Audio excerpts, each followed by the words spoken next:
Unahang araw ng Disyembre, Pasko na. Yan po ang toro sa Valenzuela. Naghahanda sila para sa taon ng pagpapailaw ng sinaguriang Tree of Hope doon sa kanilang lungsod. Ito naman po ang kuha sa Malacanang. Inilawan na po doon ang malaking Christmas tree sa Kalayaan Grounds. Pasko na sa palasyo. Ayan ang kanilang Christmas tree. Pinalibutan po ang Malacanang ng mga nagniningning, ng mga ilaw. Ito naman po ay sa Malabon Zoo. Abay, may maagang Christmas party ang mga hayop. Ang detalye ng mga balitang yan, maya-maya lamang. Magandang gabi po. Pinalilipat na si dating Pangulo at ngayon Kongresista Gloria Macapagal Arroyo sa Veterans Memorial Medical Center o VMMC. Yan po ang utos ng Pasay City Regional Trial Court at dapat daw maisagawa yan sa loob ng 5 araw. Ayon pa sa korte, sapat ang pasilidad ng naturang ospital para mabantayan ang kalusugan at pati ng seguridad ni Ginang Arroyo.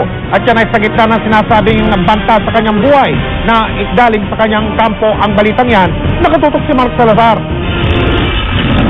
The court decide to transfer a former President Arroyo to a government facility, particularly the Veterans Memorial Medical Center. Dahil naman daw si dating Pangulong Gloria Arroyo ay arestado na at nasa ilalim na ng batas, marapat lang na sa isang government hospital siya manatili imbis na sa isang pribadong ospital. Veterans Memorial Medical Center o VMMC ang napili ng korte para kay Arroyo. At sa gitna ng ibinunyag ng kampo ng dating Pangulo na may Oplan Put the Little Girl to Sleep, umano kung saan plano umanong patayin si Congresswoman Gloria Arroyo, ayon sa korte, tiyak ang seguridad sa ospital na nasa ilalim ng pangangalaga ng Defense Department. The veterans, kompleto sila. The veterans, complete equipment and facilities to address the health condition of the former president. Hindi tayo dalayo. Kung ano ang binigay natin na trato kay dating Pangulong Arroyo, ganon din ang ibibigay natin na trato kay dating Pangulong Gloria Macapagal Arroyo.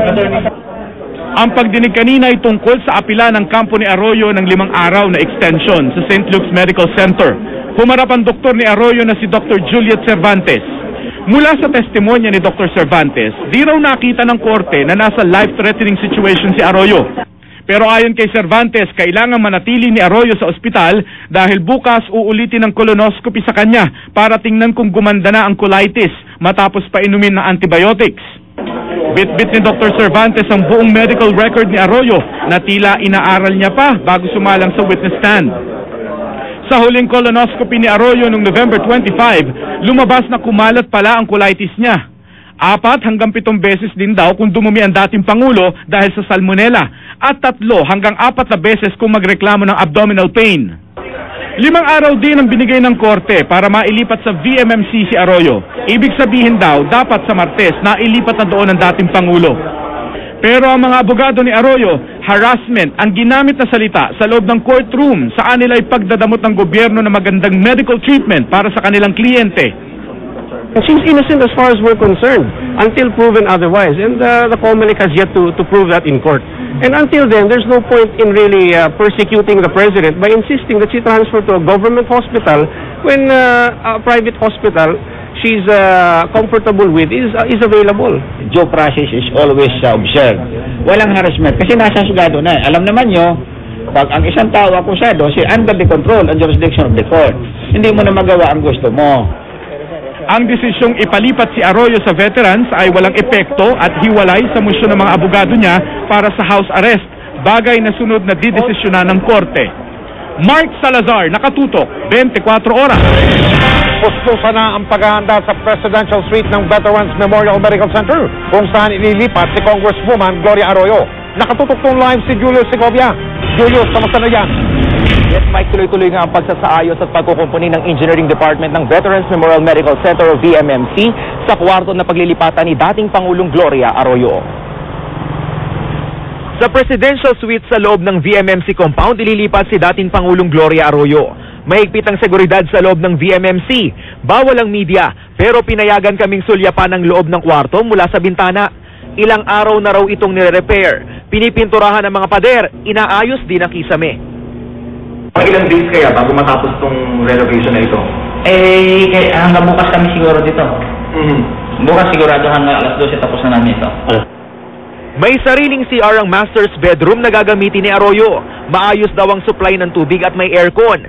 Secure din daw ang dating Pangulo dahil hindi tatagos ang bala sa mga bintana ng kanyang kwarto. Ang kwarto niya, bulletproof po yung salamin. Okay. Actually yan, sinubukan na yan eh. Talaga hindi tatagos ang bala. Bukod sa magiging silid ni Ginang Arroyo, may staff room din ang presidential suite. May security room, kitchen, dining area at living room.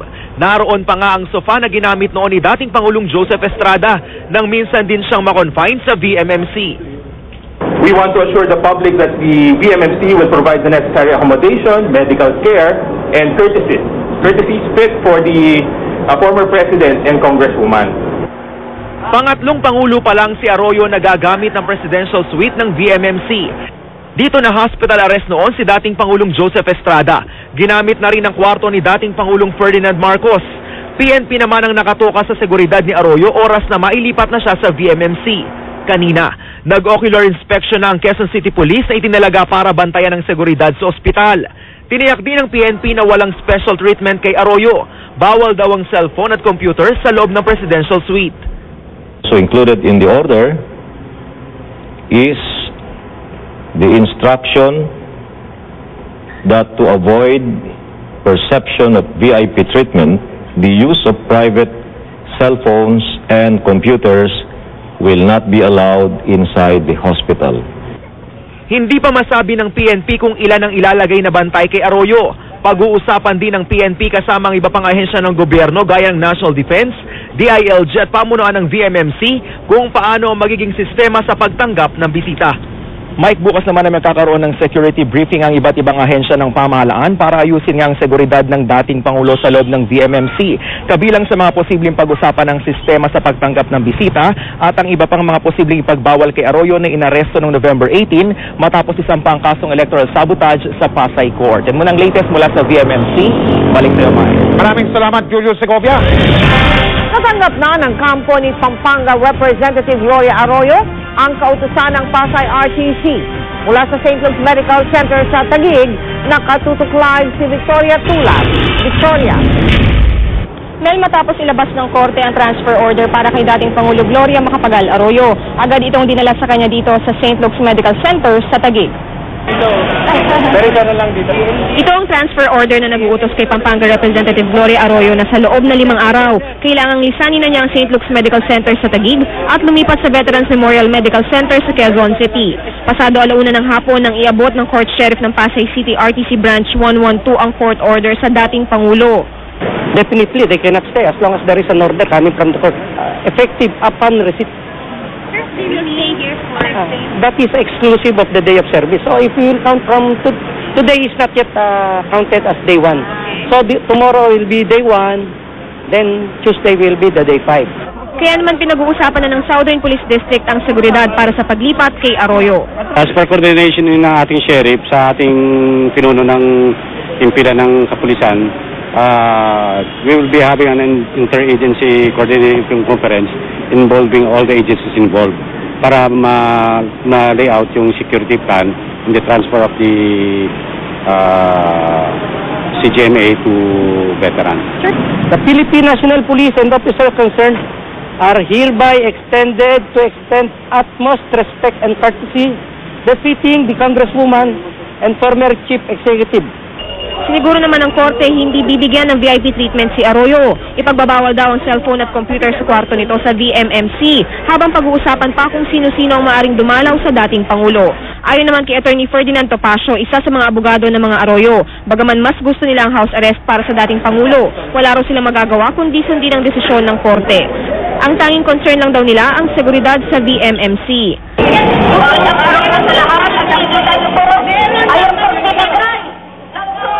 Bakong 1:30 ng hapon, sumugod dito sa St. Luke's ang grupong Karapatan kasama ang ilang miyembro ng Morong 43. May dalang placard ang grupo at nagsisisigaw laban kay Arroyo. Agad naman silang pinaalis ng mga security guard.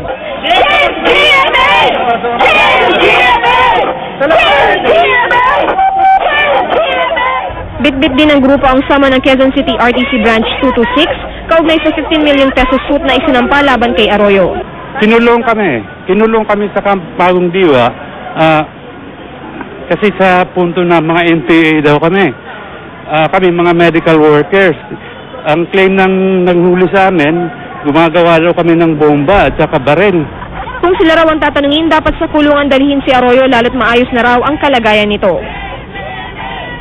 Mel, ayon sa tagapagsalita ng dating Pangulo na si Maria Elena Bautista Horn, nagpapasalamat sila sa pagkukonsidera ng Korte sa kalusugan at seguridad ng dating Pangulo. Katanggap-tanggap na alternatibo raw ang paglipat ni CGMA sa VMMC, pero pagdidiin ni Horn, sila raw ang pipili na mga titingin kay CGMA ayon na rin sa kanyang karapatan bilang pasyente. Mel?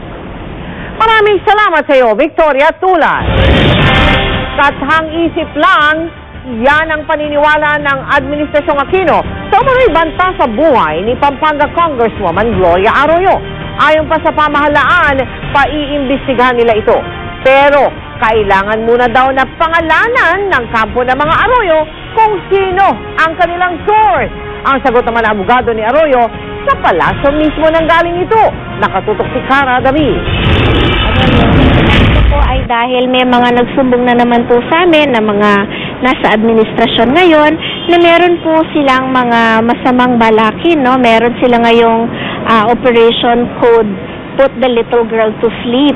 Ito ang ibinunyag kagabi ng tagapagsalita ni Congresswoman Gloria Arroyo na si Len Bautista Horn. Nadiskubre raw nila ang planong ito na ang layunin ay patayin umano ang dating Pangulong Arroyo. Pero halos di maniwala ang mga opisyal ng gobyerno sa naturang plano raw. Kathang isip ang tawag dito ni DILG Secretary Jesse Robredo at maging ni Pangulong Noynoy Aquino. Alam niyo, hindi kami nagko-comment sa mga works of fiction. Ano bang posibleng motive namin para gawin isang bagay na ganyan? Tandaan niyo, pangako namin conviction. No? Conviction sa mga nagkasala. Hindi tayo pwede mag-convict pag wala na po yung akusado. Pero sabi ni Robredo, kung ganitong talagang may banta sa buhay ni Arroyo, dapat na talagang mailipat na ito sa Veterans Memorial Medical Center o VMMC para mabantayang mabuti. Parang inaargumento na kontra sa sarili. Kasi ang sabi ho ay nais ay house arrest. Subalit pag sinabi mong may ganyang plano, ang kailangan po niyan ay hospital arrest para klaro yung accountability security niya. Gayunman, di naman daw babaliwaliin na lang ng gobyerno ang kwentong ito kung magsasalita raw si Horn kung sino ang source ng planong ito. Pwede nang umpisahan ang investigasyon. Until such time that this is substantiated, I don't think this deserves the attention of the government.